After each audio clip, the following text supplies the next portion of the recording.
जय हिंद। तो मिर्ज़ा गालिब,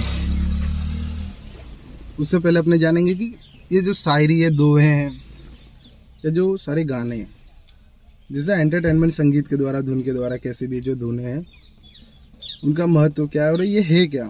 तो इसको अपने जानने के लिए सारे लिटरेचर देखें, जैसे कि हिंदी लिटरेचर, इंग्लिश के लिटरेचर, तो साहित्य, उर्दू साहित्य एक जहाँ से ये शायरियाँ पैदा हुई। तो शायरियों में एक मिर्ज़ा गालिब हैं, उनके बारे में आज जानेंगे अपने। तो मिर्ज़ा गालिब, ऐसा कहा जाता है कि उनके जितना गुरूर वाला शायर आज तक कोई पैदा नहीं हुआ वो। लेकिन उनकी और भी कुछ बातें, जैसे कि उनको बहुत पीने का शौक था, हक से पीते थे, जम से।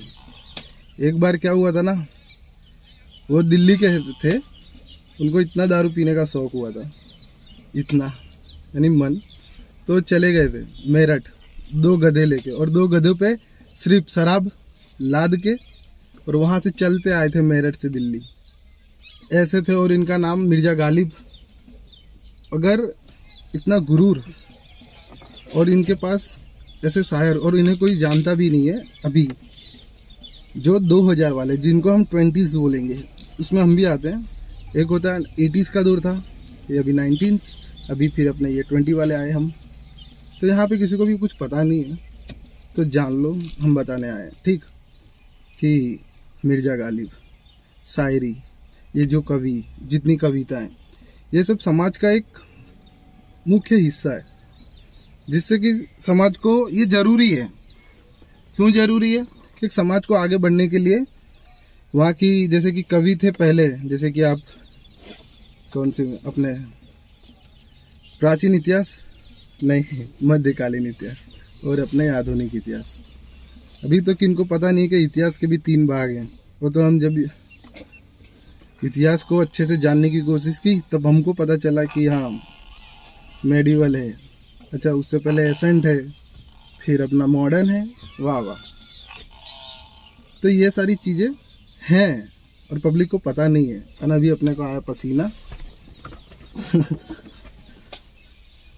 जो है रियल है कि मिर्ज़ा गालिब, ये शौक शायरी है, तो अपने भी करना चालू कर दिए, बस इतना कहना चाहूँगा।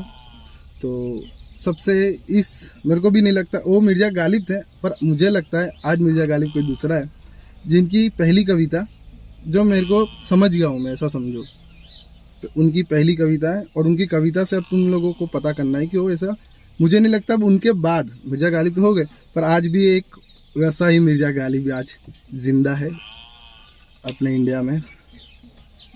और उनकी पहली कविता है जो मैं वो बोलूँगा, कि मैं पढ़ रहा हूँ कि मैं शून्य पे सवार हूँ, बेअदब सा मैं खुमार हूँ, मुश्किलों से क्या डरूँ, मैं खुद कहर हजार हूँ, मैं शून्य पे सवार हूँ। ऊंच नीच से परे मजाल आँख में लिए, मैं लड़ रहा हूँ रात से मसाले हाथ में लिए, न सूर्य मेरे साथ है तो डरने की क्या बात है, वो शाम होता ढल गया, वो रात से था डर गया, मैं जुगनुओं का यार हूँ, मैं शून्य पे सवार हूँ, मैं शून्य पे सवार हूँ। भावनाएं मर चुकी, संवेदनाएं खत्म है, के भावनाएं मर चुकी, संवेदनाएं खत्म है, दर्द से क्या डरूं, जिंदगी जख्म है। बेजान सा मैं रात हूँ, काली का श्रृंगार हूँ, मैं शून्य पे सवार हूँ, मैं शून्य पे सवार हूँ। के ऐसा कहा जाता है कि राम सा तेज और लंकापति सा ज्ञान आज तक अभी किसी के पास है नहीं, उतना तेज और ज्ञान। तो उन पे लिखा है उन्होंने कि राम सा हूँ तेज में, लंकापति सा ज्ञान, किसकी करूँ आराधना, जो हूँ सबसे महान, मैं ब्रह्मांड का मैं सार हूँ, मैं जल प्रवाह निहार हूँ, मैं शून्य पे सवार हूँ, मैं शून्य पे सवार हूँ। तो ये आज के दौर पे जो जिंदा है, मुझे नहीं लगता अब उनके बाद, अगर ये जो कविता है ना, मैं शून्य पे सवार हूँ, ये जो शून्य है उसको अगर आप जानोगे कि ये शून्य क्या है, तुमको बताऊँ शून्य क्या है।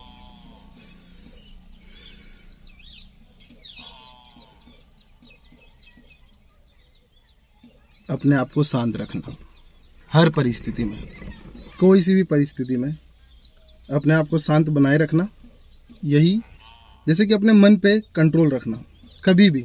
जैसे कि आपको पता होगा ये जो सांस है ना, गाना सुना है कि सांसों की माला पे सिमरू में पी का नाम। तो ये जो सांसों की माला पे, ऐसा कहा जाता है भगवान का या तुम्हारे खुदा का या किसी का भी नाम लो ना, तो ये हर सांस पे याद रहना चाहिए कि जो तुम सांस ले रहे हो ना, हर वक्त उसका जहन रहना चाहिए कि है कोई एक। तो इसी को बोलते हैं आराधना, इसी को बोलते हैं मनन, या कुछ जो सोचते हैं उसको पकड़ के सोचते हैं कि एक जन चाहिए कि किसको ध्यान में रख के सोचा जाए।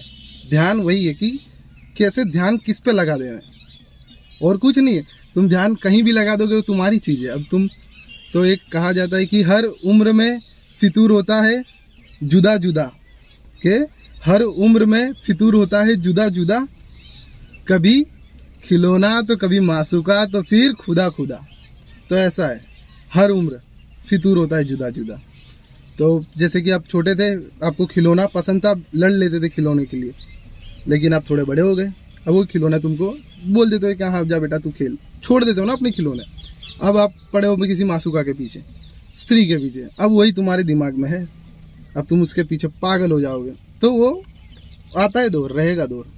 उसके बाद आएंगे खुदा, जब तुम थोड़े बड़े हो जाओगे, जब तुमको ये सारे चीज़ें भोग लोगे, तो फिर तुमको अलग अलग जुदा जुदा फितूर चढ़ेंगे। ये अभी खिलौनों का फितूर गया, अब मासूका का अभी फितूर आएगा तुमको, खुदा का एक टाइम आएगा जब तुमको फितूर होगा खुदा का। हर लोगों को आता है, पर वो क्या पहले लगा लो, फिर उससे ध्यान में लगा के फिर सारे काम करो, ऐसा मुझे पता नहीं, मैंने अभी जाना नहीं है। जितना जान रहा हूँ तो धीरे धीरे सारी चीज़ें बताना है, बहुत कुछ जाना है। मैंने 2 कहानियाँ लिखी हैं, एक का नाम है अज्ञात, एक का नाम है एसओ स्टेट ऑफ अमरूज। स्टेट ऑफ अमरूज क्या है मालूम? उसकी कहानी सुनाऊंगा।